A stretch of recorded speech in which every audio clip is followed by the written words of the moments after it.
Portanto, também nós, visto que temos a rodear-nos tão grande nuvem de testemunhas, desembaraçando-nos de todo o peso e do pecado que tenazmente nos assedia, corramos com perseverança a carreira que nos está proposta, olhando firmemente para o autor e consumador da fé, Jesus, o qual, em troca da alegria que lhe estava proposta, suportou a cruz, não fazendo caso da ignomínia, e está assentado à destra do trono de Deus. Considerai, pois, atentamente aquele que suportou tamanha oposição dos pecadores contra si mesmo, para que não vos fatigueis, desmaiando em vossa alma. Até o versículo 3. Até o versículo 3. Vamos orar mais uma vez.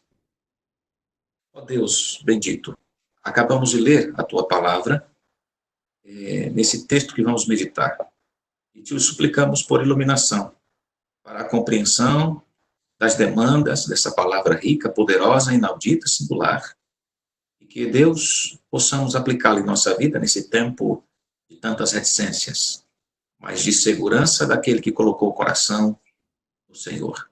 Abençoa-nos, em nome de Jesus. Amém.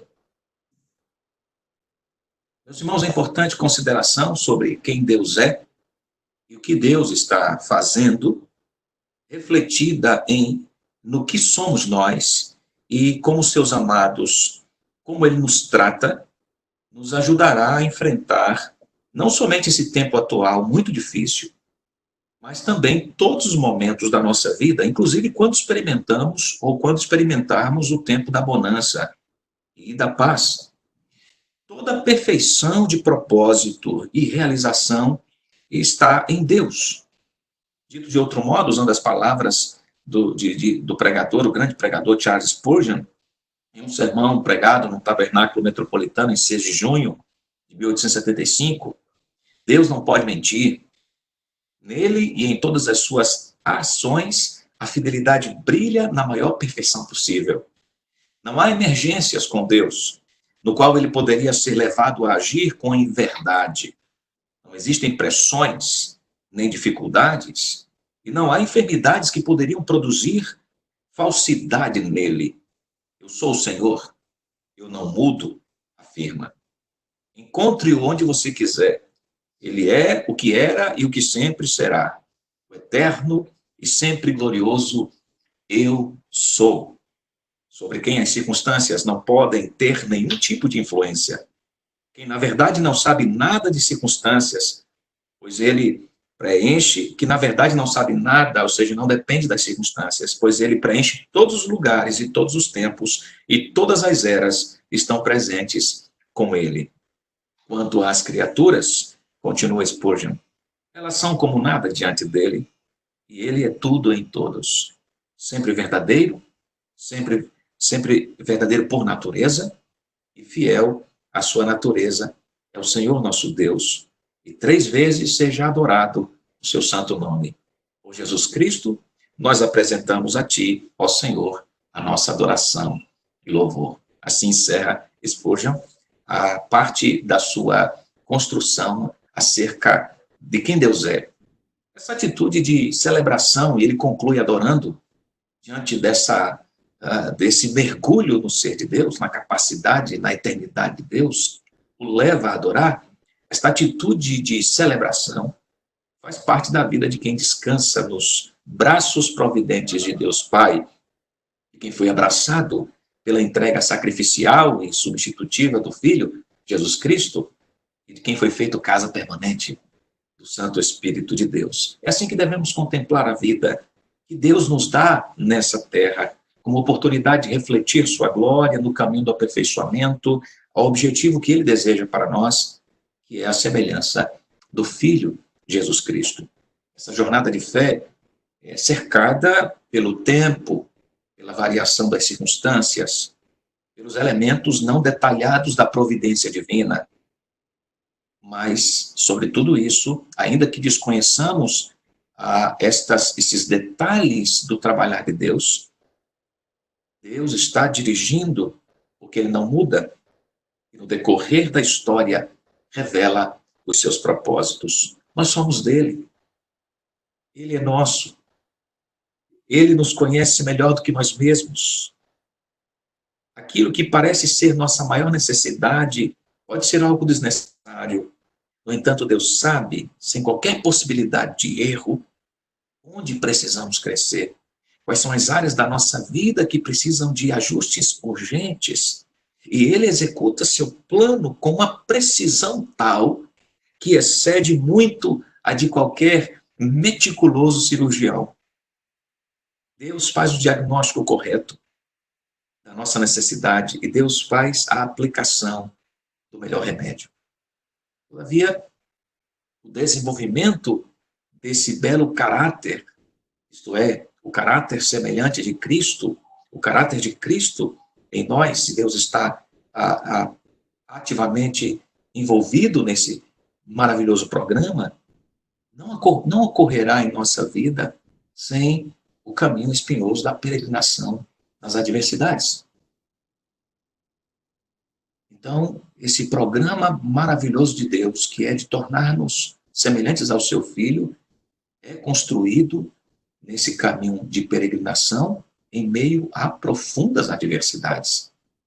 Precisamos, então, compreender como é que esse trabalhar de Deus em nossa vida de peregrinação nos sinaliza, é realizado em nós, e como devemos enxergar-nos a partir desse prisma do trabalhar de Deus, mesmo em nossa jornada diante da adversidade.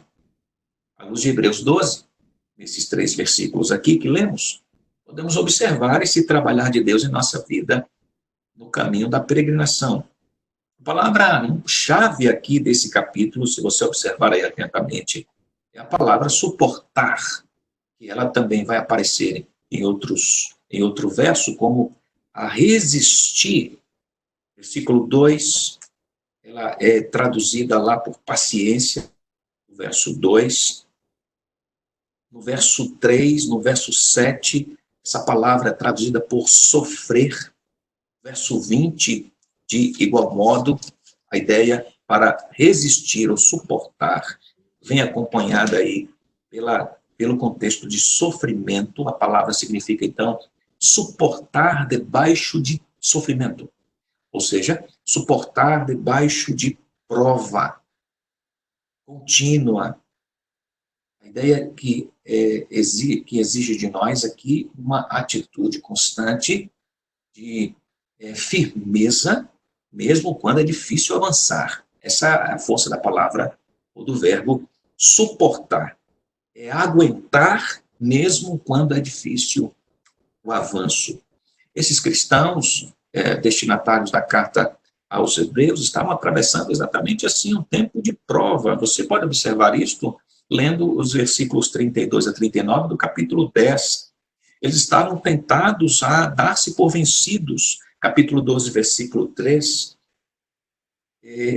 Nenhum deles havia sido chamado ainda para experimentar, naquele contexto, a morte. Versículo 4 do capítulo 12, por exemplo, a provação ainda não havia atingido aquele limite da exigência da vida física. Versículo 4 do capítulo 12, mas o fato é que eles estavam sendo provados.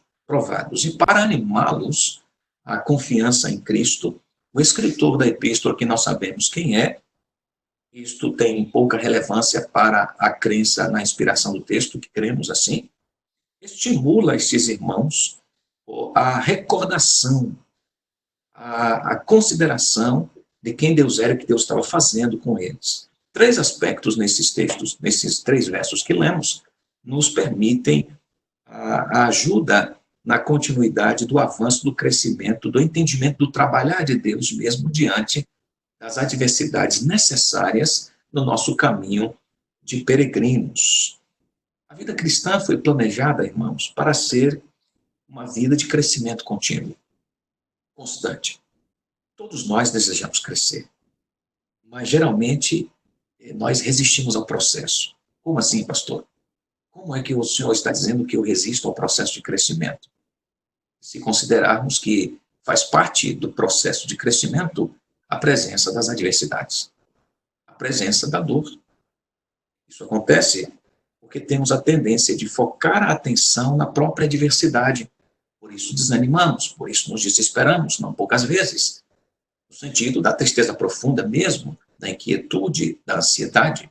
Então, focando as adversidades, ao invés de olharmos com os olhos da fé, além dos eventos que Deus está operando em nós, nós não percebemos ou não admitimos muitas vezes que faz parte desse crescimento contínuo as lições de casa, as provações. Então, a primeira lição que extraímos daqui, desse trabalhar de Deus na nossa vida, em tempos de adversidades, na nossa peregrinação, é a lembrança que nossa vida é por fé. Nossa vida é por fé. Por fé. Veja o versículo primeiro. Portanto, também nós, visto que temos a rodear-nos tão grande nuvem de testemunhas, desembaraçando-nos de todo peso e do pecado que tenazmente nos assedia, corramos com perseverança a carreira que nos está proposta. Também nós. Quando o escritor usa essa expressão, também nós, ele está situando aquela comunidade provada num contexto maior do que a vida e as dificuldades daqueles próprios irmãos. Ele estava situando a vida daqueles irmãos na história maior. E nessa história maior estão incluídas todas as histórias de todos os que vivem pela fé, de todos os crentes, em todos os lugares. Visto que temos a rodear-nos tão grande nuvem de testemunhas. Bom, é importante lembrar o capítulo 11. Essa nuvem de testemunhas mencionada pelo autor, aqui no capítulo 12, é a lembrança que ele havia levantado do capítulo 11, que a gente conhece como a galeria dos homens e mulheres de fé, a história. O autor, então, está lembrando do que ele escreveu, lembrando da história maior na qual estava inserida aqueles homens de fé do passado, que viveram por fé e que, por causa disso, aqueles irmãos não estão desprovidos de exemplos, não estão desprovidos de histórias marcadas pela providência de Deus ao chamar pessoas para viverem na adversidade, respondendo em fé. Eles todos responderam em fé. A vida e a esperança estava calçada em fé.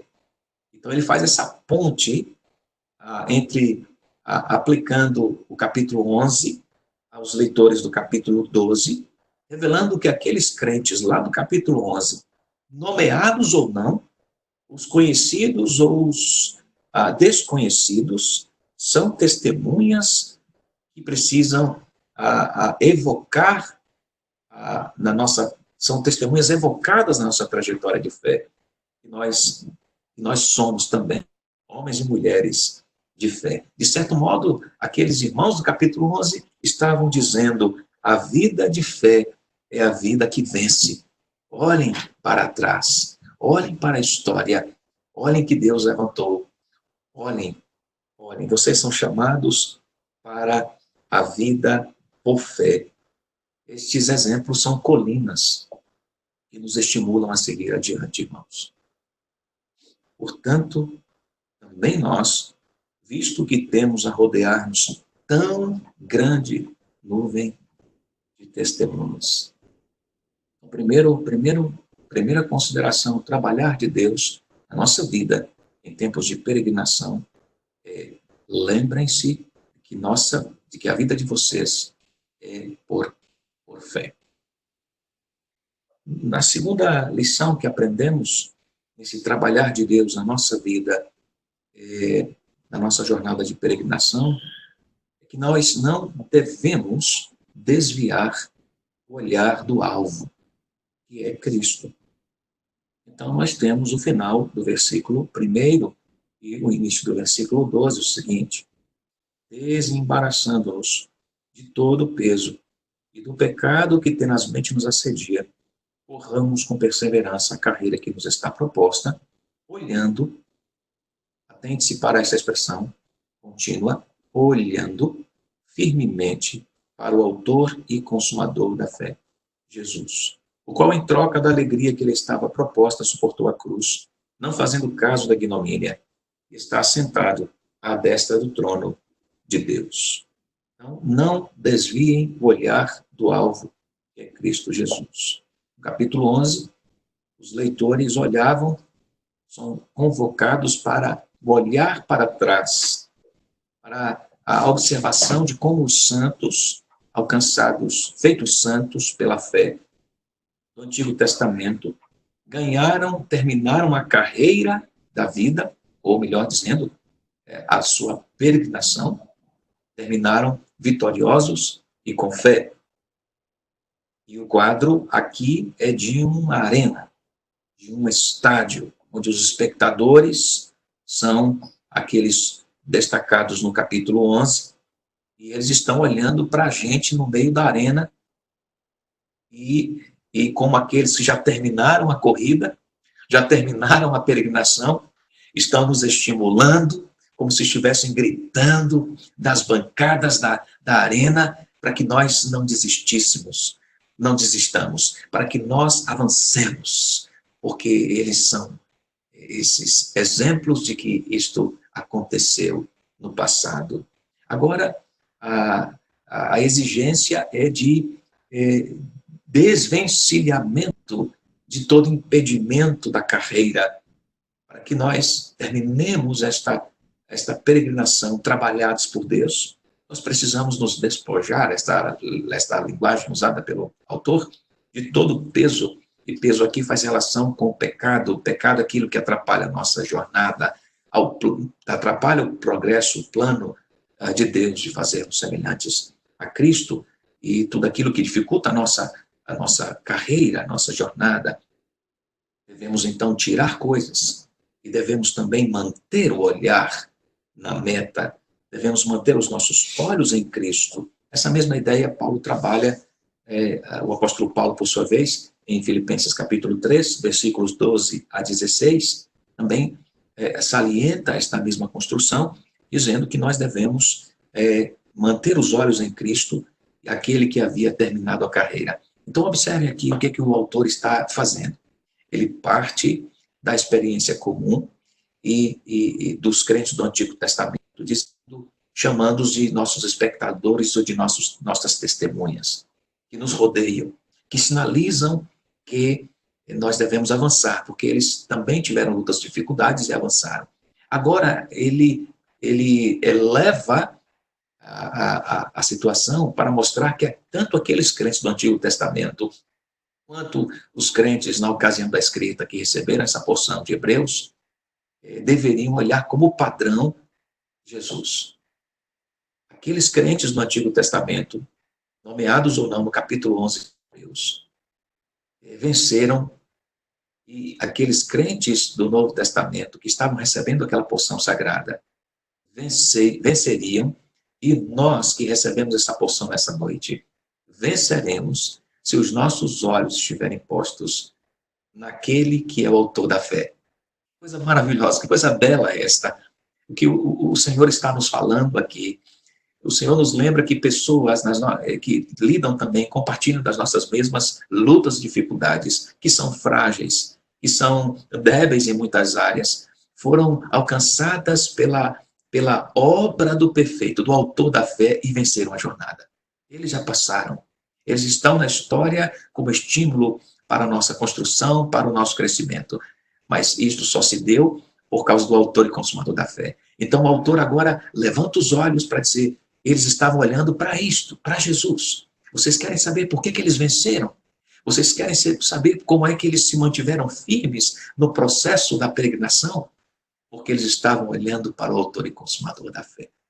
E é isso que nós encontramos aqui no versículo 2. Esse é um olhar fito, esse é um olhar concentrado, este olhar, a expressão olhando firmemente é olhando na suficiência de, isto é, considerando sobre todas as coisas, em todo o tempo, quem é o autor da nossa fé. Isto é demais, deveras animador.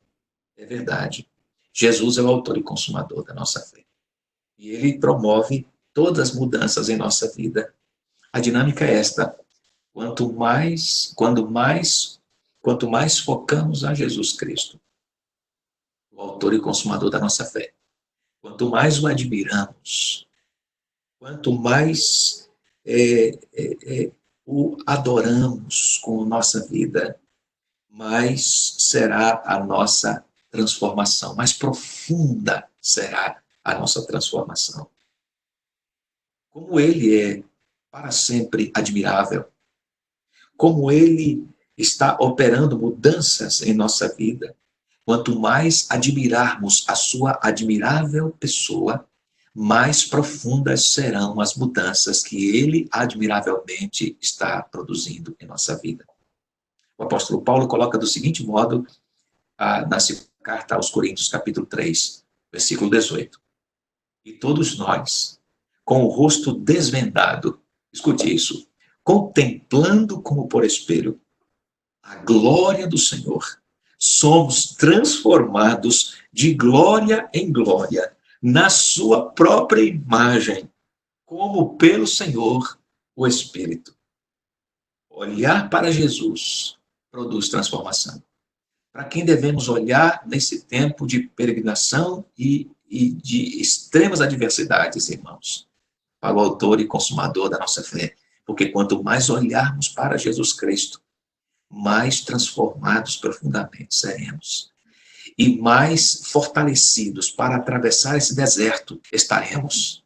Sem temer, sem desesperar e sabendo, inclusive, como consolar os que estão em desespero. Quanto mais admiramos o autor e consumador da nossa fé, mais os medos de nossa alma são afugentados. Então, olhemos para ele, aprendamos de sua pureza, e então seremos conduzidos a viver como ele é. Passaremos a enxergar o pecado como ele enxerga, ofensivo, de profundo desagrado ao Pai, e então fugiremos do pecado. Quando olhamos para Cristo, adquirimos um novo olhar das circunstâncias, por mais assustadoras que elas sejam, por mais difíceis que se apresentem, nós as enxergaremos como passagem para a conquista, para o cumprimento do programa de Deus. A expressão que eu costumo usar, de vez em quando, as mais intensas provações, segundo a ótica de Deus, são apenas lições para o nosso crescimento. Tarefas para casa. E você tem, e eu também, muitas tarefas para desenvolvermos nesse processo. Portanto, a chave está em olhar firmemente para o autor e consumador da nossa fé. Quando olhamos para Cristo, aprendemos também a reagir diante da oposição.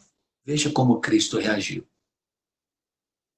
Versículo 2. Olhando firmemente para o autor e consumador da fé, Jesus, o qual, em troca da alegria que lhe estava proposta, suportou a adversidade. Aqui é mais intensa, a cruz. Não fazendo caso da sua ignomínia, está assentado à destra do trono de Deus. A ideia aqui de não fazendo caso da sua ignomínia é de que os seus olhos não estavam fitos propriamente na vergonha ou no preço a pagar de desprezo, mas os seus olhos estavam fitos no resultado daquele sacrifício. Ele verá o fruto do seu penoso trabalho e ficará satisfeito. Considerai, pois, atentamente aquele que suportou tamanha oposição contra si mesmo, suportou tamanha oposição dos pecadores contra si mesmo, para que não vos fatigueis desmaiando em vossa alma. Então, apreendemos aqui que o olhar para Cristo, como autor e consumador da nossa fé, significa um olhar que considera o final da história. Um olhar que considera os resultados diante do Pai, que se agradou, e considera que não há nada que Deus não use para o nosso bem, para a realização do seu programa de fazer-nos como o seu filho. Jesus enxergava o final do processo.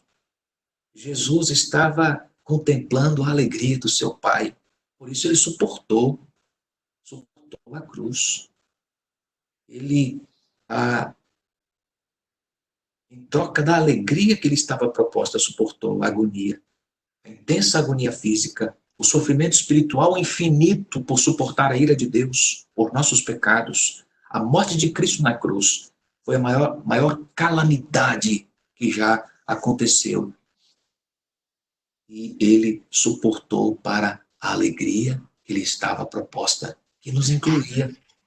Então, o desenvolvimento desse caráter de Cristo em nós não ocorrerá também sem que entendamos que as nossas adversidades devem ser encaradas na perspectiva do final da prova, do final da história.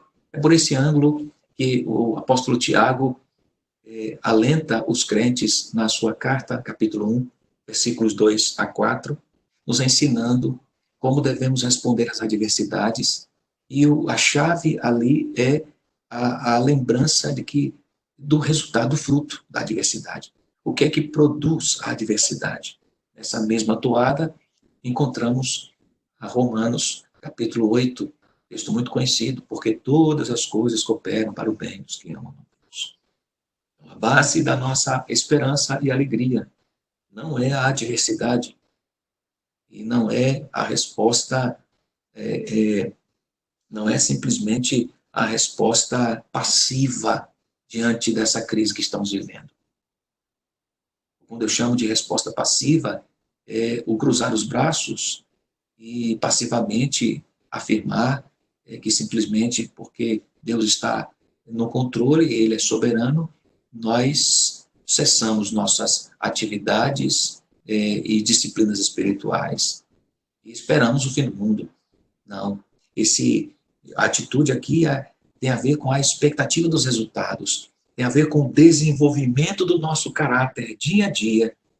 Isto deveria fazer-nos alegres diante das adversidades, porque vamos sair dessa crise, irmãos, mais pacientes, porque a provação produz paciência, mais perseverantes, porque a provação produz perseverança, mais cheios de esperança, porque a provação produz esperança. Deus nos orienta para que esperemos nele, porque sabemos que ele está no controle dessa situação, bem como de todas as demais que o mundo já viveu. É uma expressão, uma frase muito proveitosa do Horatio Bonner, e ele diz assim: ele, falando de Deus, ele que conduz esse processo, não pode ficar confuso ou ser forçado a desistir do seu projeto. Ele é capaz de executar o plano através das mais improváveis maneiras e contra a maior das resistências. Tudo que existe tem que ceder à sua vontade. Confesso que esse pensamento é, para mim, um dos mais consoladores ligados à disciplina. Não tem como fracassar. Se Deus fosse capaz de ser frustrado em seus planos depois de termos sofrido tanto, seria terrível. É verdade. Mas para nós, esse é um grande encorajamento. O fato de que Deus não pode falhar em seu propósito na nossa peregrinação. E que Ele realizará a sua obra. Toda adversidade que cruza o nosso caminho, quer pequena, quer grande, tem o objetivo de nos ajudar a crescer de alguma forma. Deus não se alegra com o nosso sofrimento, mas Ele permite que o nosso sofrimento não nos prive daquilo que nos ajudará a crescer. Ele conduz esse processo. Ele está no controle. Então, finalmente, versículo 3, a consideração, a conclusão, a palavra aqui do versículo 3 é: faça as contas e tome o resultado. Aqui, esta ideia é presente na palavra, no verbo considerai. Exatamente, é o resultado da soma. Isto é porque você considerou tudo que foi dito. E tudo que foi dito aponta para a sua centralidade em Cristo. Olhe para Ele, porque os antigos olharam para Ele, devemos olhar para Ele no presente e deveremos olhar para Ele no futuro. A soma disto é que não fatigaremos, não desistiremos, não seremos abandonados ou não nos desmaiaremos, a expressão. A ideia é fortíssima aqui. A ideia de desmaiar na alma. A ideia apresentada na expressão é a mesma ideia que o apóstolo Paulo utiliza lá no capítulo 4 da carta aos Coríntios, de forma negativa, quando diz assim, por isso não desanimamos. É a mesma ideia aqui no texto, isto é, não perdemos a alma. Essa é a ideia literal da expressão desânimo, perder a alma. O escritor aos Hebreus está dizendo, pois bem, se nós considerarmos essa conta, olhando firmemente para o autor e consumador da nossa fé, nós não desmaiaremos em nossa alma. Como devemos seguir nessa peregrinação? Não sabemos por quanto tempo.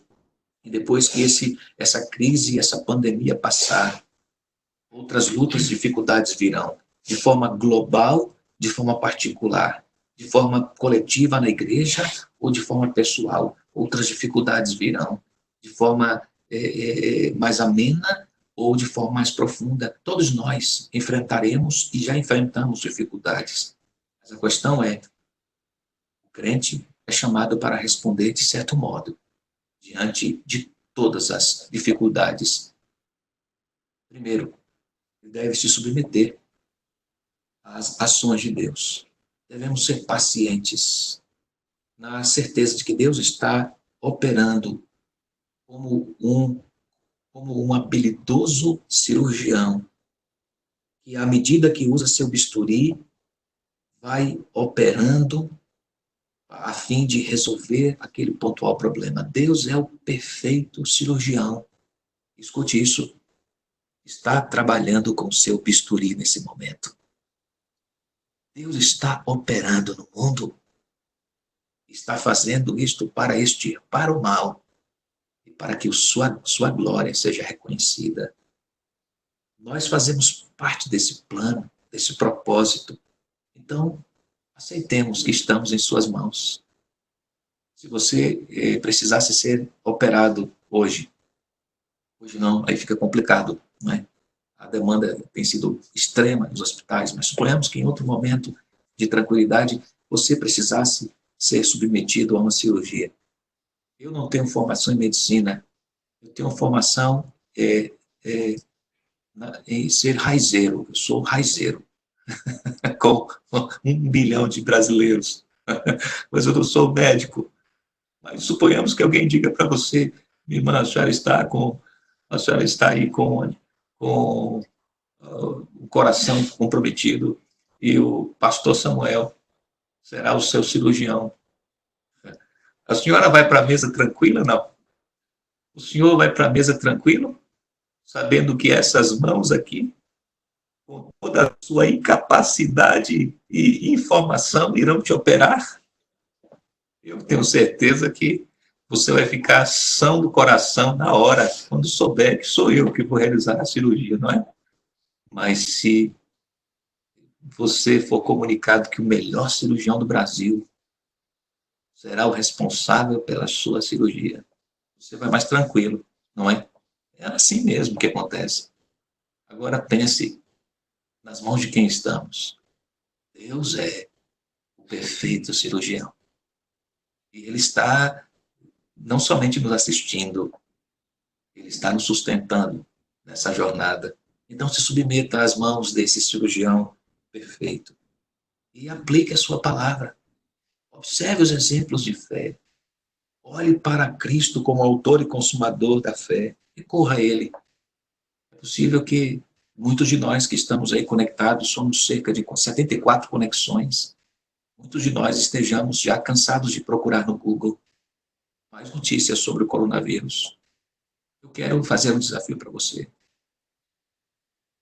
Gaste mais tempo olhando, considerando, adorando, reconhecendo, estudando quem é Jesus. Eu tenho certeza que essa tensão que nos suprime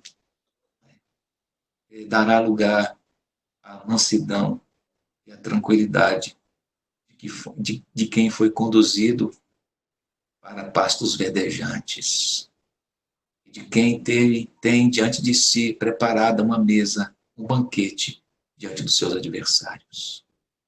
Que Deus nos abençoe, irmãos, nos ajude e esta adversidade acentue o nosso anseio por Deus.